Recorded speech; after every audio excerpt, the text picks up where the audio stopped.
as I was doing my best with the information that I had to effectively administer Vice-Admiral Norman, I tell you that it was difficult, personally difficult. Do you regret any of your actions? No, I don't.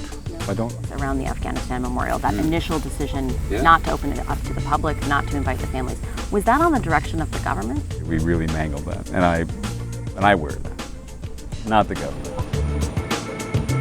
General Jonathan Vance is Canada's top soldier. He started as an Army cadet when he was 13, working his way up the ranks of the Canadian Armed Forces, eventually leading Canada's mission in Afghanistan. Vance was appointed Chief of Defence Staff in 2015, but in recent months he's faced questions over his leadership. He's suspended his second-in-command, Mark Norman, after Norman was accused of leaking secrets. Norman was ultimately cleared, though, of any wrongdoing. Then there was the rededication of the Afghanistan Memorial. Vance took heat for not inviting families of the fallen soldiers or the public to the ceremony. And finally, General Vance is facing questions about right-wing extremism among the ranks following the revelation a reservist in Winnipeg has strong alleged ties to a neo-Nazi group. CFB Petawawa is located along the western bank of the Ottawa River. The military often conduct training exercises here. It was in the middle of one of those field exercises when we sat down with Chief of Defence Staff Jonathan Vance. General Vance, it's a pleasure to have you here for a power lunch. Probably the most unique power lunch that we've ever had.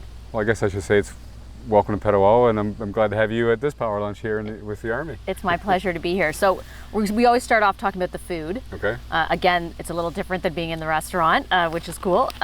So these are rations. Right. Tell me a bit about them and our audience who might not be familiar with them. So these are standard Canadian military field rations, meals ready to eat. And they have different menus, from beef macaroni to chili and chicken and vegetable stew. I think you got the Montreal smoked meat. I did, yeah. The pulled pork. And inside is the entire meal, from main course to dessert, a drink.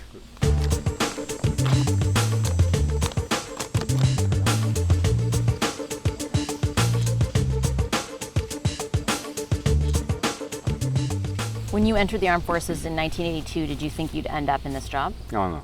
No, you know, I don't know of anybody who aspires to be CDS, and if they do, you really shouldn't. I mean, it happens. You get to that point in your career where you might be considered in the mix, but you shouldn't hope for it too much. It's not that kind of a job. It's an honor to do it. It's a very compelling job. The responsibilities are omnipresent and enormous. And it's an honor to serve the troops, serve Canadians. But you know, it's not something that you should wish for. What's the hardest part of this job? You know, I think I live with the constant concern, not necessarily worry, because I trust our troops. But we've got a lot of troops all over the world, and you fear for something that goes sideways, that's beyond their control. Where there's casualties or injuries, and you know, we live with that all the time. I think that's the hardest part. It doesn't come to fruition very often, but I think that's the wanting to make certain that the orders you gave are the right orders, so that the troops can be successful. There are those of us who wake up in the morning and have trouble deciding what to wear, type of thing. You know, do you ever have that sense of, you know, because of the sheer volume of the consequence of your decisions, does that weight bear on you in any kind of way that would ever lead to some kind of self-doubt? Well, I don't think any leader at any level isn't constantly checking themselves. I don't know if I'd call it doubt. Maybe there's a better way to say it. You're constantly checking yourself to make certain that you haven't brought a bias to bear. That is one of the biggest things that I found in this job, is the ability to the need to deliberately shed bias as you're making decisions. Is there an example of when you feel like you've had to shed that bias in this position? Yeah, I mean, everything to do with how we launched Operation Honor and the efforts to address sexual misconduct in the armed forces has been a constant exercise in shedding bias. And it's not necessarily pejorative bias, but if you make an assumption about something that you know very little about, and you get advice and you maybe key on some advice more than others, you know, this has been a learning experience for me. What have you learned about, through Operation Honor, that you didn't know going in? That victim support is as important, if not more important, than the efforts to prevent the problem in the first place. I knew academically that was important, but to put it into practice in a way that someone at the worst point in their life, they've become a victim, hopefully through to becoming a successful survivor. But at that point, seeing the world through that lens versus seeing the world through the kind of authoritarian lens that you'd normally bring as a military leader, where you want to say, stop, don't do that anymore, and here are the rules around that. You expect people to follow it.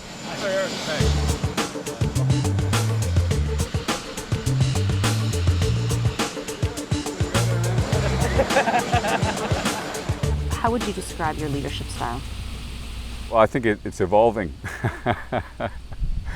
I think for any military person, over time, your style must evolve.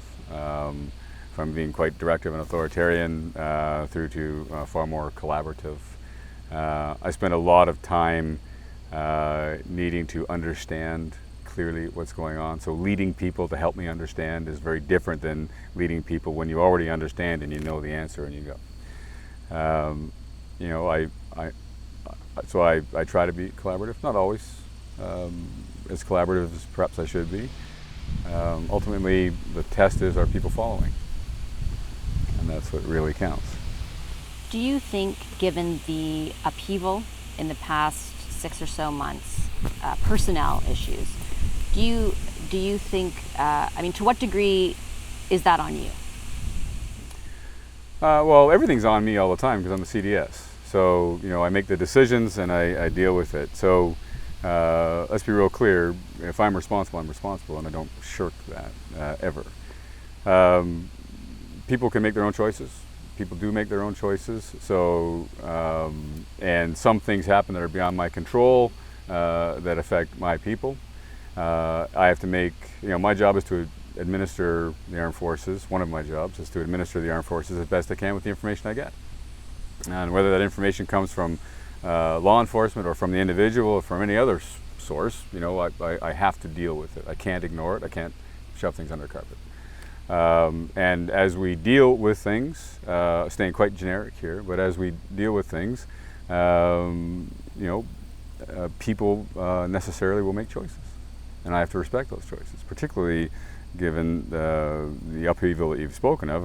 I know and love these people and have for a very, very long time.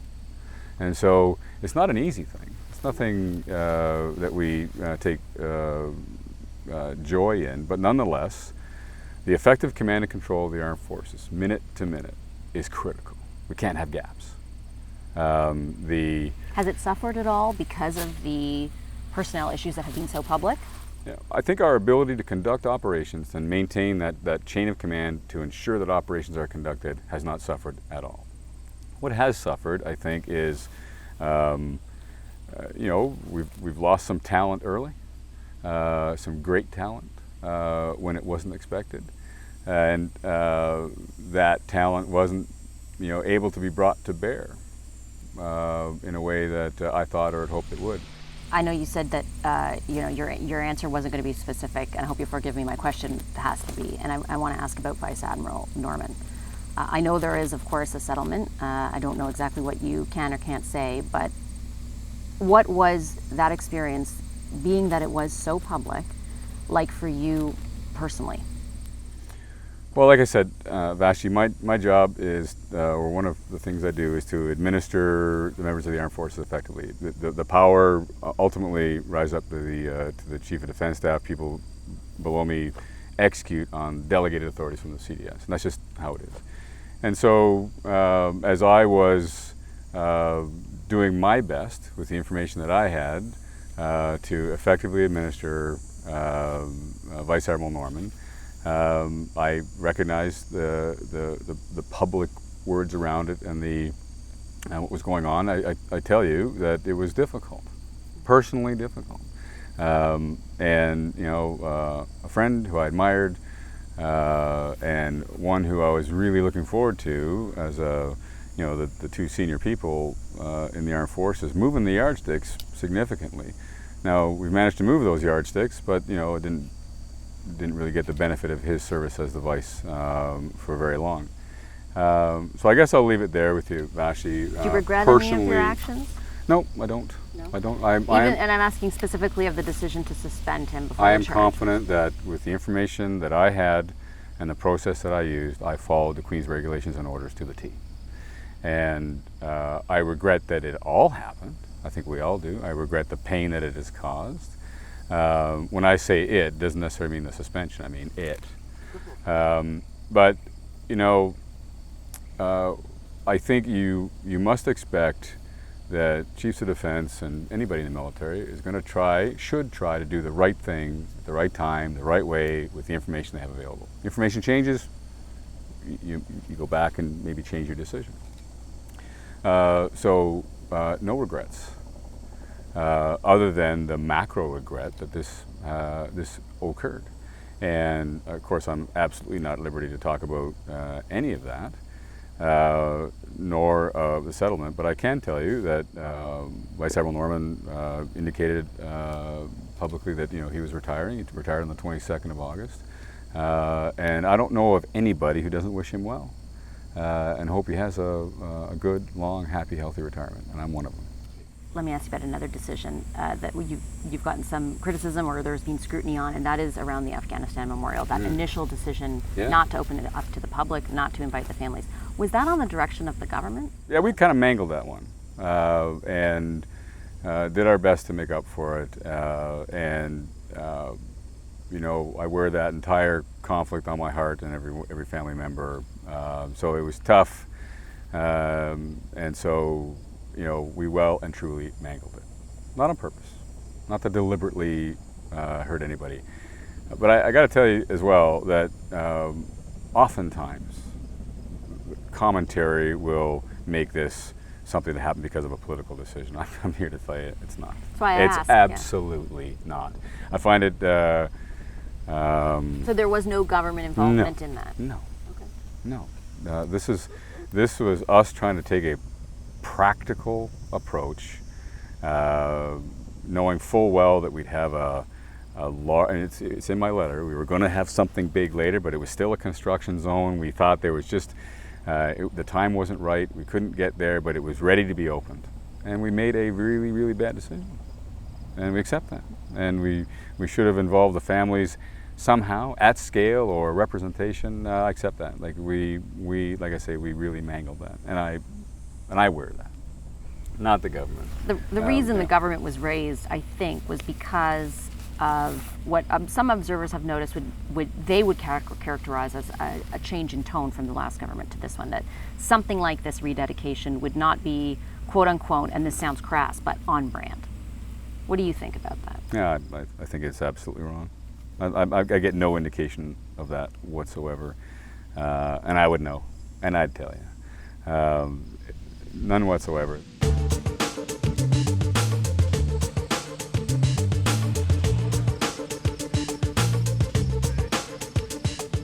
Minister Sajjan has also asked the military's ombudsman to look into racism in the military. Do you think there's a problem? Well, yeah.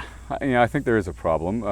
We don't know the scale of it. We don't know how much it penetrates, so I don't know how big a problem it is.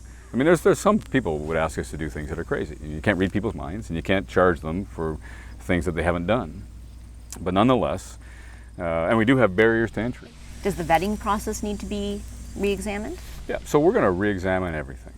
So what I've asked for is a stock taking. What do we do? What's the gap analysis of where there are other best practices being brought to bear? And we'll do some consultation and so on to understand. People join the armed forces for, I think, higher purpose, better reasons than that. And these groups that would use avenues through the armed forces to kind of gain experience and bring it back to what they would consider to be their first loyalty, dead wrong. Dead wrong. We don't like it. Nobody likes it. And so, to answer your question straight up, are the barriers to entry sophisticated enough? I don't know. We're going to find out. We're going to do the best we can.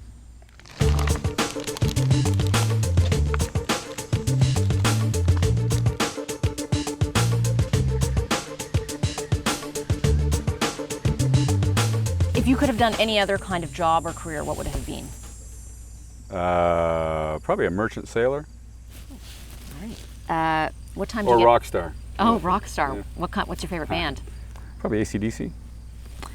Kind of doesn't surprise me. What time do you get up in the morning?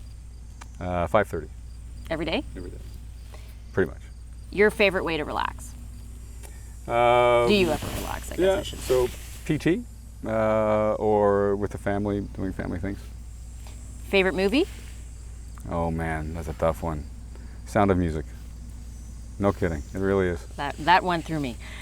Favorite Canadian base abroad? I don't know if you're allowed to say that, but... But currently, Erbil, skydiving or scuba diving? both. You've done both? No, I've done the parachuting, but I think that they're both kind of appealing.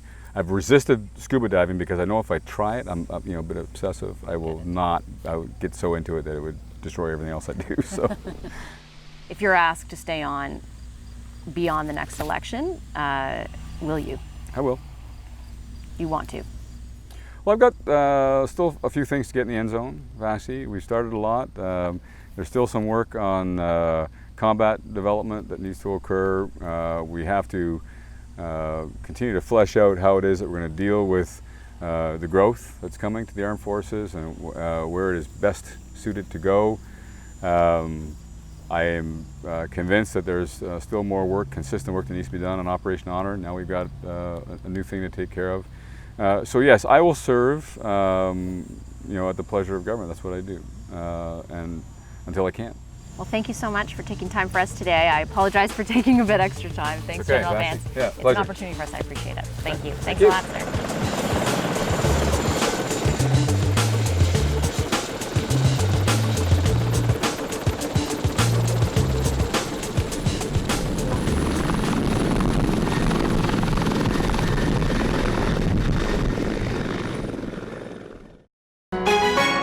Hi, I'm Vashi Capellos, host of Power in Politics. See more of our show by subscribing to the CBC News channel or click the link for another video. Thanks for watching.